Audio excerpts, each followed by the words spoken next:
Bonjour, c'est Daniel, coach interlecteur. Je viens par cette présente vidéo parler à un cœur, parler à une personne, donner la pensée de cette semaine qui va nous guider tous. Il est écrit dans Jean chapitre 3, les versets 1er et 10. Je vais prendre seulement ces deux versets.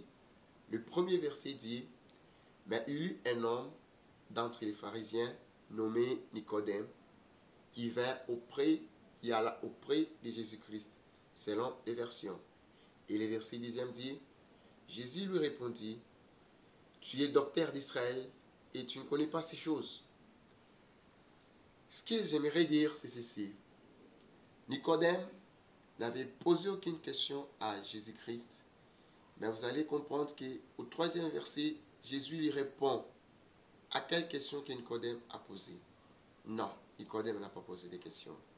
Mais ce que Nicodème a fait, ce qu'il a reconnu, c'est qu'était Jésus. Voilà pourquoi Jésus lui a donné des révélations.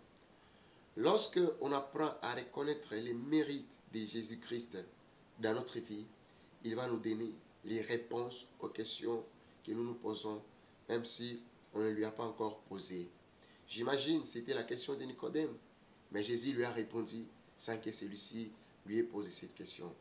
Mon frère, ma soeur, où que tu sois, reconnais ce que Jésus est et tu verras qu'il va te donner les réponses même avant que tu ne sortes des questions de ta bouche.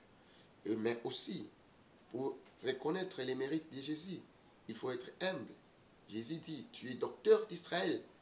Israël, c'est une grande nation. Il était grand, connu, considéré par la société israélite, mais il était incapable de trouver la réponse à la question qu'il s'est posée.